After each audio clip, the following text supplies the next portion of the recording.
Puput, seorang istri lembut berusia 29 tahun yang tinggal di desa, terbiasa hidup mandiri karena suaminya harus bekerja jauh di luar kota dan pulang hanya sekali sebulan.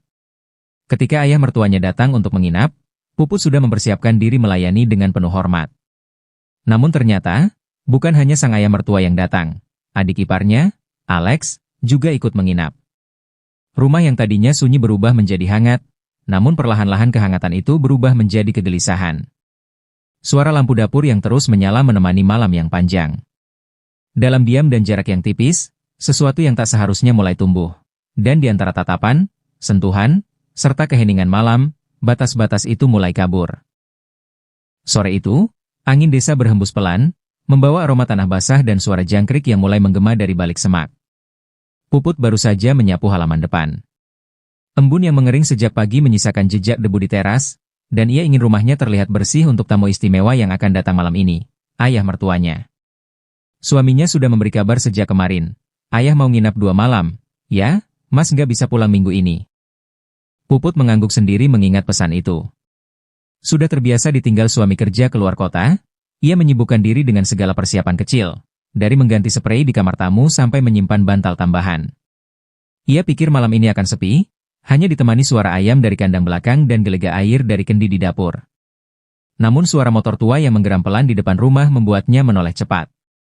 Ia buru-buru menurunkan kain lap di bahunya dan berjalan ke depan. Dari balik pintu pagar bambu, sosok ayah mertuanya muncul. Diikuti oleh sosok lain yang membuat Puput berhenti sesaat. Assalamualaikum. Waalaikumsalam, Yah. Puput tersenyum sambil membuka gerbang. Tapi matanya tak bisa berpaling dari pemuda di belakang ayah, Alex, adik ipar yang terakhir kali ia lihat 2 tahun lalu saat masih mahasiswa. Kini tubuhnya sudah lebih tegap, rahangnya lebih tegas, dan tatapannya bukan lagi anak-anak. Kami ngerepotin, Put, ucap ayah dengan suara beratnya yang khas. Enggak, Yah malah senang, balas Puput sambil tersenyum. Pandangannya sekilas jatuh pada Alex, yang hanya mengangguk dan menunduk sopan. Ada yang berbeda, pikir Puput. Entah dari cara Alex berjalan, atau caranya melirik sekilas ke arah Puput saat mereka melewati ambang pintu rumah. Di dalam, ia menyuguhkan teh jahe hangat dan beberapa pisang goreng. Mereka duduk di ruang tengah, tikar pandan digelar, suara televisi dikecilkan hanya untuk menambah sedikit latar. Alex duduk bersila di pojok, sesekali tertawa saat ayah menceritakan cerita masa mudanya. Tapi mata Puput bisa merasakan, ada beberapa kali Alex mencuri pandang. Sekilas saja, tapi cukup terasa seperti desir angin dingin menyapu tengkuk. Udah lama nggak kesini, Lex, sapa Puput saat ayah masuk ke kamar mandi. Alex menoleh, tersenyum. Iya, Kak. Rasanya beda, rumahnya makin nyaman sekarang. Biasa aja, mungkin karena kebetulan bersih hari ini. Alex tertawa kecil. Bukan soal rumahnya sih, tapi hawanya. Hangat. Kalimat itu menggantung. Puput terdiam, lalu buru-buru berdiri membawa gelas-gelas kosong ke dapur. Di belakangnya, Alex hanya menatap punggung wanita itu yang tertutup daster bunga kecil berwarna hijau mint. Saat malam mulai turun, ayah berkata, tidurlah di kamar, Put. Biar kami di ruang tengah aja. Puput menolak. Enggak, Yah. Biar saya yang di luar, ayah dan Alex aja di kamar. Udah, rumah ini rumahmu. Jangan kebalik. Kamu perempuan. Lagi pula, kasur cukup kok buat kami. Alex hanya diam. Tapi saat mereka akhirnya bersiap tidur, Puput sempat. Malam itu hujan sempat turun ringan, seperti rintik-rintik rahasia yang jatuh dari langit, menyentuh atap rumah dengan ritme lembut. Udara di desa menjadi lebih dingin dari biasanya. Puput tak segera terlelap meski sudah berbaring sejak 1 jam lalu. Matanya terbuka menatap langit-langit kamar, pikirannya sibuk, bukan oleh urusan rumah, tapi oleh tamu yang ada di rumah malam ini. Ayah mertuanya memang biasa menginap, dan ia sudah terbiasa melayani kebutuhan ayah sebagai menantu yang baik. Tapi kehadiran Alex malam ini memberi rasa yang berbeda. Laki-laki muda itu kini bukan lagi remaja yang dulu suka main game di teras. Ia tumbuh menjadi pria muda dengan sorot mata tajam dan tutur halus, tapi ada sesuatu yang tersimpan di balik diamnya. Jam di dinding menunjukkan pukul 1.15 dini hari. Puput menarik selimut, mencoba memaksa tidur. Namun suara kecil dari dapur, seperti sendok jatuh atau gelas tersenggol, membuatnya spontan duduk. Ia membuka pintu kamar pelan-pelan, berjinjit menyusuri lorong pendek yang mengarah ke dapur. Lampu dapur masih menyala. Dari celah pintu, ia melihat Alex berdiri di sana. Sendirian. Mengenakan kaos putih tipis dan celana training gelap, rambutnya sedikit acak karena tidur yang tak nyenyak. Di depannya, ada 2 gelas di meja. Alex, suara Puput pelan, setengah berbisik. Alex menoleh cepat, agak terkejut, tapi wajahnya tenang. Kak Puput, maaf, ganggu ya? Aku haus, nggak bisa tidur. Puput masuk, berdiri di ambang pintu sambil mengusap lengannya sendiri. Aku juga belum tidur, kamu kedinginan? Alex tersenyum kecil. Sedikit. Tapi nggak tahu kenapa, rasanya lebih hangat sekarang. Puput mengerutkan kening, tapi tak bertanya lebih jauh. Ia berjalan mendekat, duduk di kursi kayu pendek dekat meja. Alex mengangsurkan 1 gelas air hangat. Mereka duduk berseberangan. Diam. Sunyi. Hanya suara hujan tipis di luar yang menemani percakapan batin masing-masing. Lalu Alex bicara pelan, hampir seperti gumaman. Kak, kalau Mas nggak ada, kakak sering kesepian ya? Puput menoleh cepat. Pertanyaan itu menusuk diam-diam. Namanya juga istri, Lex. Ya, kadang sepi itu memang teman sehari-hari. Alex mengangguk pelan. Tatapannya turun ke gelas di tangan. Lalu ia menatap Puput lagi, matanya dalam dan jujur, tapi dengan kilatan yang membuat hati perempuan manapun bisa kehilangan keseimbangan.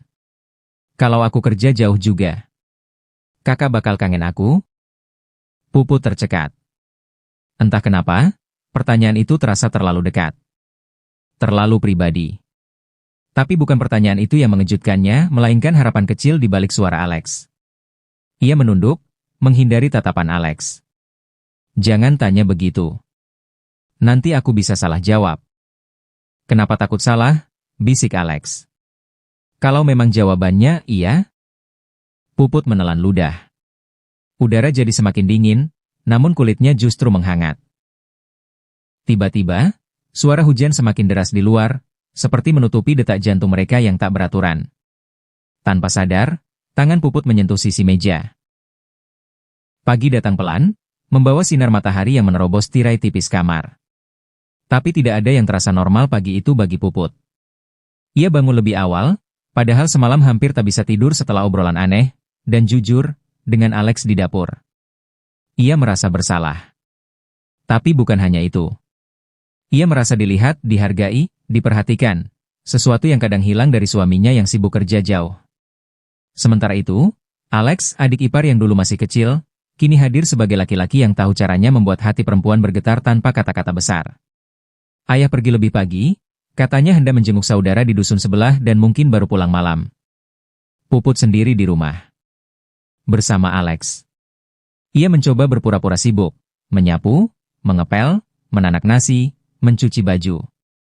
Tapi setiap kali Alex lewat di belakangnya, menyapa singkat, atau bahkan hanya terdengar suaranya dari ruang tengah, Puput merasa seperti gadis remaja yang berusaha mengabaikan debar jantungnya sendiri.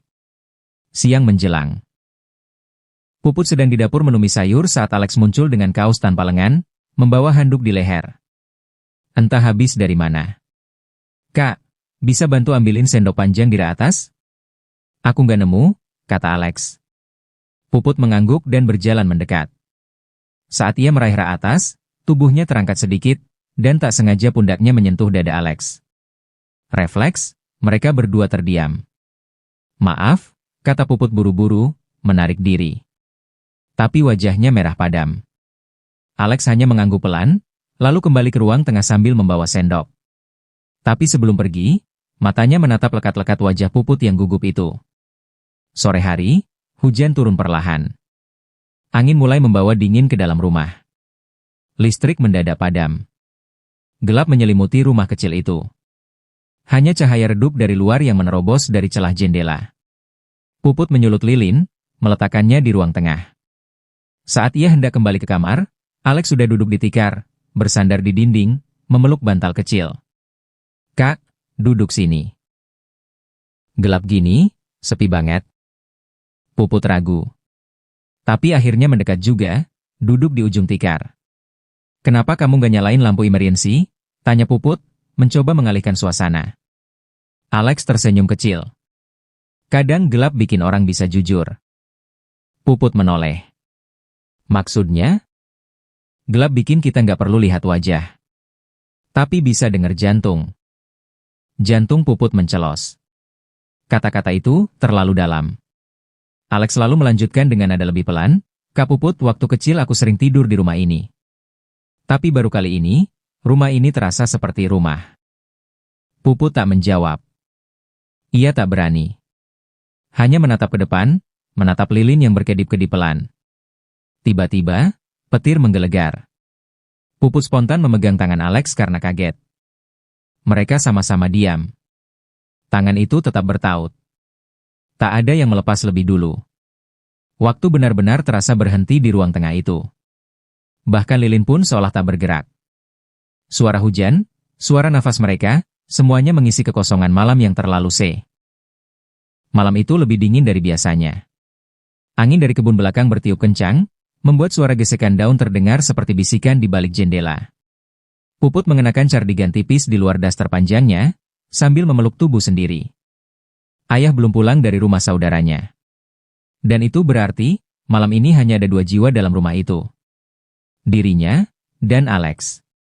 Setelah makan malam yang canggung, di mana hanya sendok dan piring yang saling bersuara, Puput masuk kamar lebih awal. Ia berpikir, mungkin dengan berbaring lebih cepat, pikirannya bisa tenang. Tapi justru pikirannya berkelana lebih liar. Ia teringat mata Alex saat menatapnya tadi siang, tangan mereka yang bersentuhan di ruang tengah kemarin malam, dan bisikan halusnya saat lilin hampir padam. Aku nggak minta jadi siapa-siapa. Aku cuma pengen kakak tahu, aku selalu lihat kakak lebih dari sekadar kakak ipar. Kalimat itu bergema ulang-ulang di kepalanya. Jam menunjukkan pukul 00.45 dini hari. Puput belum juga tidur. Suara lantai kayu berderit pelan dari arah dapur membuat tubuhnya menegang. Langkah pelan itu hanya bisa milik satu orang. Alex. Puput menarik napas panjang, lalu bangun, mengambil selimut tipis, dan berjalan keluar kamar. Cahaya redup dari lampu dapur menyambutnya. Dan benar, di sana, Alex berdiri, mengenakan kaos putih dan celana tidur longgar. Tangannya mengusap gelas kaca, wajahnya menunduk ke meja. Puput berdiri di ambang dapur, suara hujan pelan terdengar dari luar. Belum tidur juga? Tanya Puput lirih. Alex menoleh. Nggak bisa tidur. Kenapa? Puput mencoba bersikap tenang. Alex menatapnya. Mata itu tak lagi menunduk. Kini ia berani menatap lurus ke matanya. Karena aku mikirin kakak. Puput tercekat. Langkahnya terhenti. Aku tahu ini salah, Kak. Tapi aku nggak bisa bohong sama perasaanku. Puput menunduk, berusaha mengatur napas. Jangan bikin aku tambah bingung, Lex. Alex melangkah pelan, mendekatinya. Kalau aku peluk kakak malam ini, kakak bakal dorong aku? Puput mendongak. Matanya mulai berair. Jangan tanya gitu. Aku nggak yakin aku bisa jawab dengan benar. Langkah Alex tinggal 1 jengkal. Nafas mereka kini bisa saling terasa. Hembusan lembutnya menyentuh wajah Puput, dan dalam diam itu, hanya suara hujan dan detak jantung yang terdengar. Begitu dekat. Begitu pelan. Begitu nyata. Tangannya mengangkat, menyentuh pelan bahu Puput. Wanita itu tak bergerak. Tak menolak. Lex. Biar aku aja yang salah. Kakak nggak usah takut. Dan dalam jarak yang terlalu dekat, Alex menyandarkan kepalanya di pundak Puput. Mereka diam. Lama. Tak ada pelukan. Tak ada ciuman. Hanya keheningan dan napas yang terdengar terlalu dekat. Tapi justru keintiman yang paling sunyi itu adalah yang paling berbahaya. Beberapa menit berlalu. Puput membuka suara, nyaris seperti gumaman. Aku istri orang, Lex. Tapi aku manusia juga. Alex mengangguk pelan di pundaknya. Dan aku laki-laki yang nggak pernah sanggup lihat kakak Sen. Hari itu langit mendung sejak pagi. Hujan turun tanpa jeda, deras namun tenang, seperti hati Puput yang tak juga bisa jernih. Setelah malam-malam panjang bersama Alex yang dipenuhi percakapan berbisik, sentuhan kecil, dan perasaan yang tak bisa dimengerti, kini rumah terasa seperti perangkap yang terlalu sempit untuk menyembunyikan semuanya. Ayah belum juga pulang. Sudah 2 malam ia menginap di rumah keluarga jauh, dan itu berarti, rumah ini hanya milik mereka berdua lagi. Puput berdiri di dapur, menggenggam cangkir yang sudah dingin sejak 10 menit lalu. Tatapannya kosong, menatap embun yang mengalir turun di kaca jendela. Di belakangnya, suara langkah pelan dari ruang tengah kembali terdengar. Pagi, Kak, suara itu sudah terlalu akrab. Puput tak menoleh. Udah siang, Lex. Alex mendekat. Ia berdiri cukup dekat untuk mencium wangi rambut Puput yang baru keramas. Aku mau bantu cuci piring, boleh? Puput menghela napas. Boleh, asal jangan dekat-dekat begini. Alex tertawa kecil, tapi tak mundur. Kenapa? Takut? Puput membalikkan tubuhnya cepat. Ya. Aku takut. Takut sama diriku sendiri. Mata mereka bertemu. Tak ada senyum. Tak ada kata. Hanya detak jantung yang saling menggetarkan udara di antara mereka. Kenapa kakak nggak pernah cerita ke Mas kalau kakak sering kesepian? Tanya Alex pelan. Puput menunduk. Karena bukan tanggung jawab siapa-siapa untuk bahagiain aku. Alex menggenggam tangan Puput. Ia tak melepas, dan kali ini. Puput tak menarik diri. Aku tahu semua ini salah, kata Puput lirih. Tapi tetap kita jalanin, kan? Potong Alex cepat. Puput mengangguk pelan. Air mata menggantung di pelupuk matanya. Karena rasanya benar. Alex memeluknya dari depan. Perlahan. Hati-hati. Tapi hangat. Sangat hangat. Dan anehnya, bukan hangat yang membuat ingin lari. Tapi yang ingin dipeluk balik. Untuk pertama kalinya sejak menikah, Puput merasa ada yang hadir untuknya. Bukan sekadar suami dari jauh yang kirim kabar via pesan, tapi laki-laki yang memandang dirinya seutuhnya. Malam datang. Dingin merambat dari ubin ke telapak kaki. Puput mengenakan daster tidur tipis berwarna lembut, dan cardigan wol pemberian suaminya. Di ruang tengah, Alex duduk diam, menatap kosong layar TV yang mati. Ia menoleh saat mendengar langkah lembut dari arah kamar. Kak, sini dulu. Puput mendekat perlahan, lalu duduk di ujung tikar, jauh darinya. Ayah belum kasih kabar, tanyanya. Alex menggeleng. Mungkin besok baru balik. Sunyi melanda. Lalu Alex berkata lirih, Kak, kalau aku bilang aku jatuh cinta sama kakak marah nggak? Puput menutup wajah dengan kedua tangan. Hatinya bergetar hebat. Lex, jangan bikin aku tambah bingung. Alex berpindah duduk, kini hanya setengah meter darinya.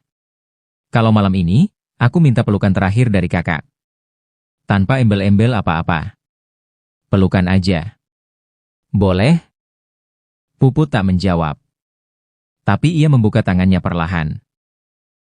Dan dalam diam itu, Alex masuk dalam pelukannya. Lama. Siang itu, langit kembali cerah. Alex sudah pergi. Ayah sudah kembali duduk di teras, menyeruput kopi dan bercerita tentang rumah saudara yang ia kunjungi. Rumah kecil itu kembali seperti semula, rapi, sunyi, dan teratur. Tapi hati Puput tak pernah lagi sama. Di dalam kamar, Puput berdiri lama di depan lemari. Ia memandangi lipatan cardigan, daster tidur tipis yang ia kenakan malam itu, dan bantal kecil yang sempat menjadi saksi keheningan di ruang tengah. Tangannya menyentuh kain itu pelan. Tapi lalu ia merapikannya kembali, menyusunnya di bagian paling dalam lemari, bersama perasaan yang tak pernah sempat benar-benar tuntas. Malam tiba. Puput mengganti pakaian, menyisir rambutnya dengan tenang. Kali ini, tidak ada Alex. Tidak ada ruang tengah yang terasa hangat oleh napas dua jiwa yang rapuh. Tidak ada mata yang mencuri pandang. Tidak ada tangan yang mencari alasan untuk bersentuhan. Hanya dia. Dan kenangan yang memilih diam. Sebelum tidur, Puput berdiri di depan pintu kamarnya. Rumah itu hening. Tapi bukan lagi hening yang menggoda. Hening yang hari ini, seperti tanda bahwa segalanya harus dikembalikan ke tempatnya. Ia menyentuh gagang pintu perlahan, lalu menghela napas panjang. Tak ada kata selamat tinggal. Tak ada pesan yang dikirim. Hanya satu tindakan sederhana. Ia menutup pintu perlahan, meninggalkan masa lalu di dalam.